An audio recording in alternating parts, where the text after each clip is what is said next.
Bonjour Ronan. Bienvenue sur Cyclisme Actu. On a eu ton père là, il y a quelques jours, Stéphane. Là, bon, du coup, on fait un peu la famille Auger. Déjà, comment ça va et où est-ce que tu en es là dans ta préparation de la saison? Écoute, déjà merci beaucoup pour l'invitation. Écoute, moi ça va très bien. J'ai repris il y a une dizaine de jours après le kick-off, comme ils appellent à Unibet, le stage d'intégration. Donc voilà, ça fait une petite dizaine de jours. Et voilà, donc en pleine préparation hivernale. Ouais. Justement, tu en as parlé, ce changement d'équipe. Là, tu étais chez CIC Nantes. Là, tu passes chez Unibet Rose Rockets, qui s'appelle maintenant. Comment ça s'est fait un peu ce changement d'équipe là? Quelle a été un peu en coulisses les tractations? Déjà, ouais, une bonne saison avec Nantes, un bon début de saison après le Tour de Bretagne. Ils m'ont contacté sur les réseaux via Instagram.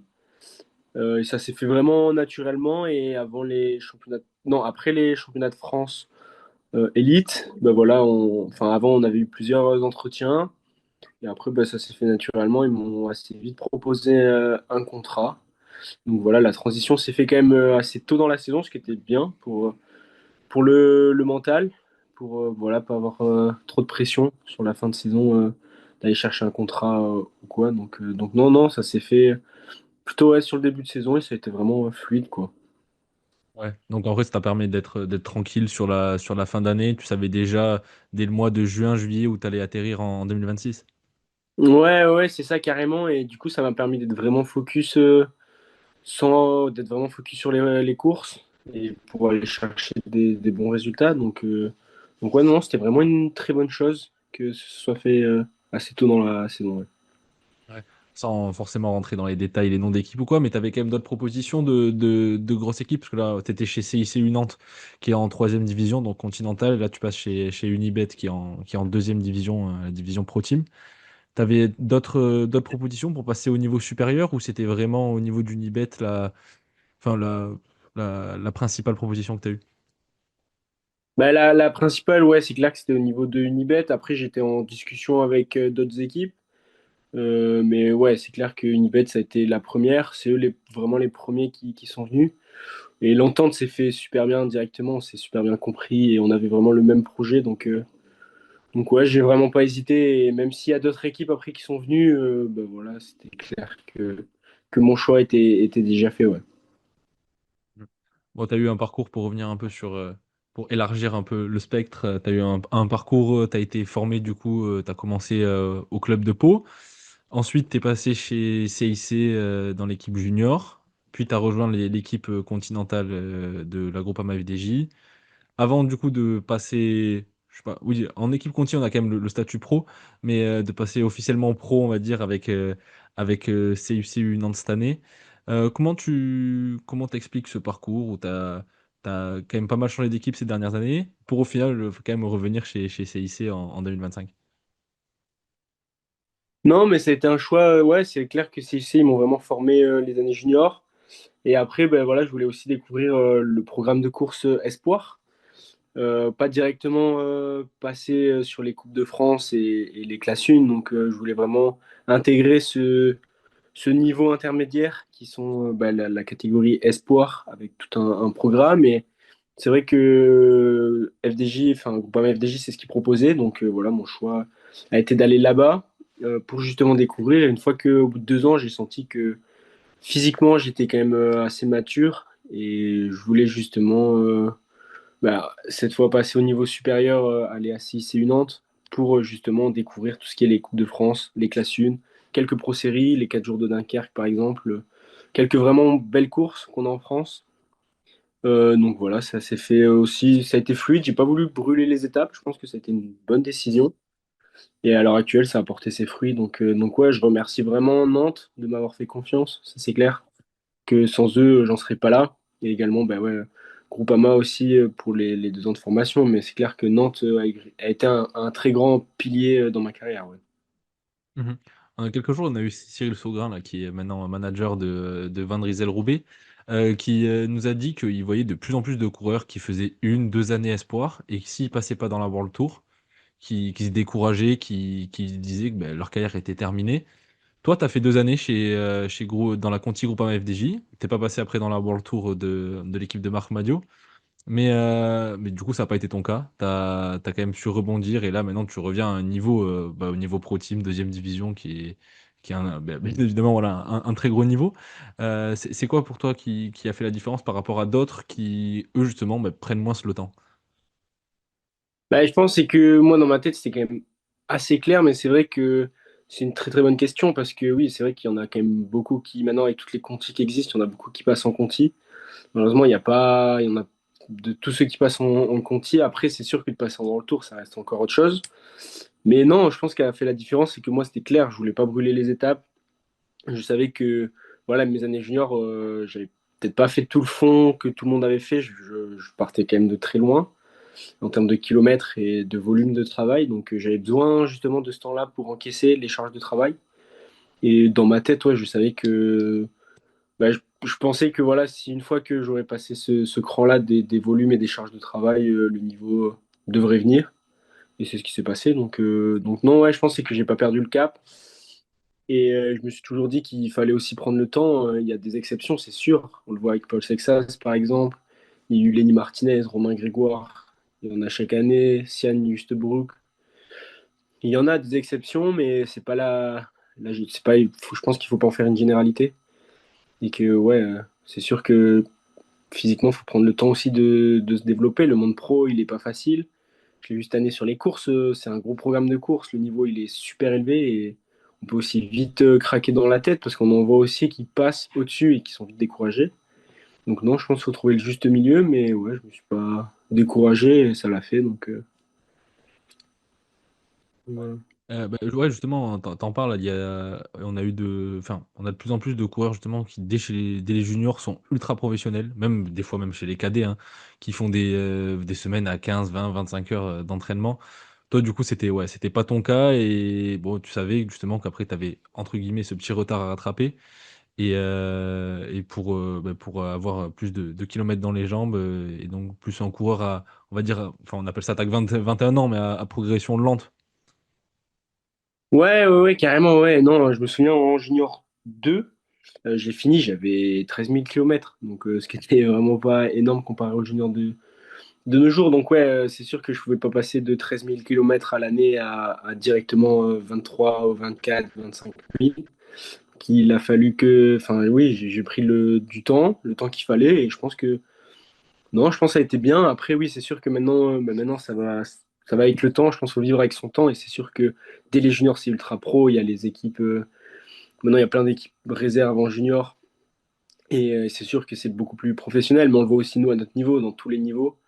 Et oui, non, c'est sûr que c'est pas le même vélo qu'il y a quelques années. Mais voilà, je pense qu'il faut vivre avec son temps. Et c'est sûr que moi. Quand j'étais jeune, les entraînements, c'était attaque sur attaque en junior et on se prenait pas trop la tête. Et maintenant, c'est un peu différent, mais bon, ouais, faudra voir ce que ça dit dans quelques années. Justement, pour ceux qui ne connaissent pas, alors enfin, un petit gabarit, on peut dire ça comme ça, enfin un gabarit classique d'un cycliste. On pourrait penser peut-être que tu es grimpeur, mais finalement, t'as plus un profil de sprinter puncher. Dis-moi si je me trompe. Ouais, ouais, carrément, carrément, ouais, c'est ça, c'est ça. Ouais, ouais, Et- Oui, vas-y. Ouais, vas-y, vas-y. Ouais, ouais, non, non, je suis quand même petit. Dans le peloton, je suis pas très grand. Je fais 1m74. La moyenne chez les pros, je crois, c'est quand même un peu plus. Mais ouais, c'est clair que j'ai énormément de punch. Je pense que je le dois aussi au BMX, où quand j'étais petit, je faisais énormément de sprint, justement. Et après, ouais, je suis un peu fou dans le... Enfin, pas fou, mais je dirais... Je suis très à l'aise sur le vélo et j'ai pas peur de prendre des risques. Ce qui fait que dans un peloton, je m'en sors bien, j'arrive à bien frotter et à toujours bien me placer. Et ce qui me permet, oui, d'aller chercher des résultats. En plus, avec ma pointe de vitesse.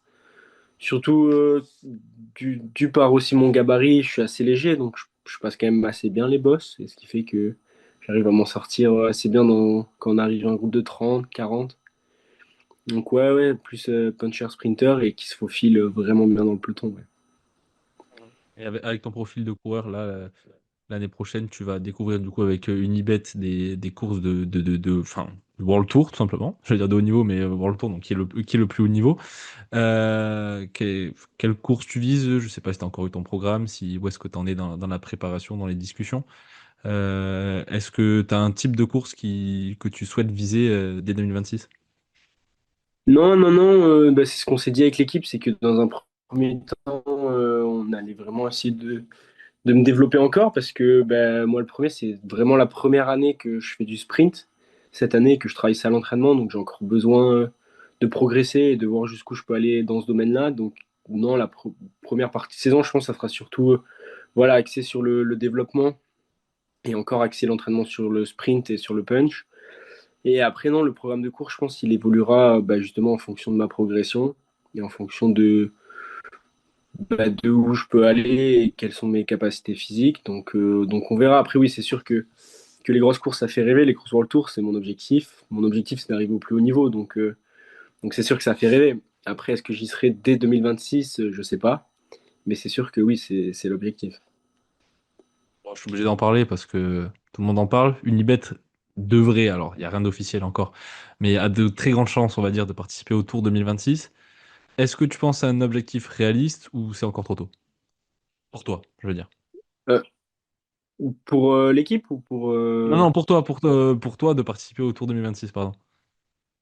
Non, non, non, je pense que c'est quelque chose de... Ça serait quelque chose de fou, c'est sûr. C'est le rêve de tout cycliste, bien évidemment.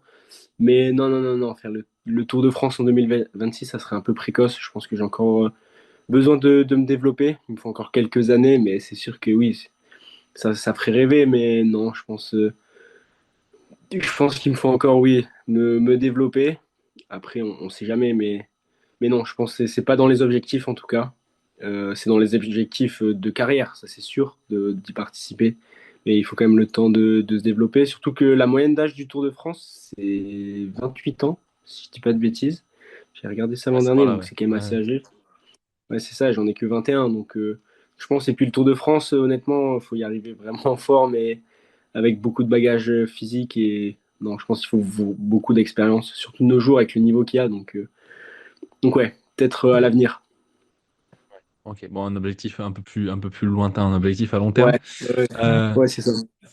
ouais. Bah, pour revenir un peu aussi sur du coup, on l'a rappelé en début d'interview, t'es le fils d'un certain Stéphane Auger qui a participé à de nombreux Tours de France, qui a eu de nombreuses victoires dans sa carrière. Quel rôle il a autour de toi? Qu'est-ce que ça fait du coup d'avoir un père qui est ancien professionnel? Est-ce qu'il il t'accompagne vraiment dans ton rôle de cycliste? Enfin, simplement comment il est avec toi? Ouais, il m'accompagne. Après, il est quand même beaucoup dépassé par tout ce qui se passe, toutes les nouvelles technologies, les nouvelles façons d'entraîner. Donc, tout ce qui va être sur l'entraînement, la nutrition, ouais, tout ça, il est quand même dépassé. Mais après, non, ça va être plus sur la gestion de l'année, les coups de fatigue, les coups de moins bien, ou à l'inverse, comment gérer ouais, la pression, comment aborder les courses. Ça va être plus être là-dessus où il va m'aider. Après, il est quand même beaucoup sur les courses aussi, il vient quand même beaucoup me voir. Donc c'est plus là où après il me donne des conseils. Il regarde aussi beaucoup les courses de vélo, donc plus sur l'aspect tactique en course, même si lui, c'était pas du tout un sprinter, mais ouais, il est quand même bien dépassé par ce qui se passe. Et après, si on fait beaucoup d'AR scooter ensemble. Enfin, je fais beaucoup d'AR scooter avec lui, donc ça reste toujours des très bons moments qu'on passe ensemble. Mais non, après, c'est vraiment plus sur la carrière. Ouais, il m'accompagne sur tout ce qui est dans la vie à côté avec ma mère aussi, parce que ma mère a énormément de recul sur la carrière aussi de mon père. Donc voilà, c'est plus là-dessus où les deux, ils m'aident. Mhm. Justement, est-ce que ça met un peu de pression, ou, enfin, quand on est un peu présenté comme le fils de un ancien coureur ou quoi, comment tu ressens le truc, toi?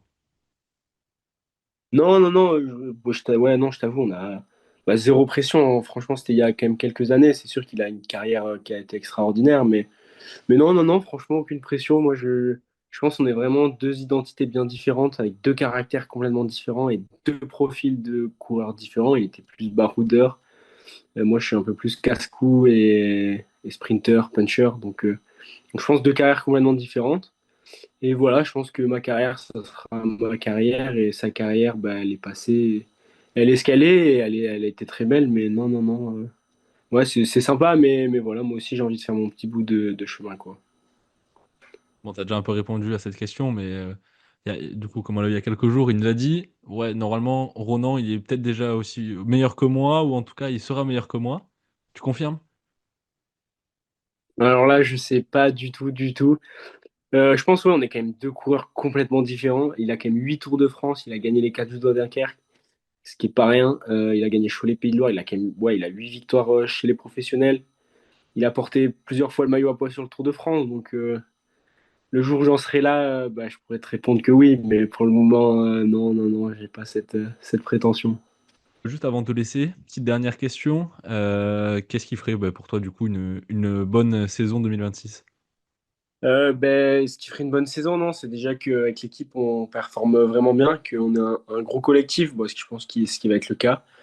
Mais après, à titre personnel, ouais, non, ça serait de vraiment bien m'intégrer au groupe et après d'avoir des résultats, d'aller chercher des points UCI, ce qui est quand même le nerf de la guerre en ce moment dans les équipes. Mais non, après, mes objectifs, ça sera quand même les Coupes de France, je pense. J'ai envie de bien faire sur ces courses-là, donc ouais, si je peux arriver vraiment en forme là, ça sera une bonne chose.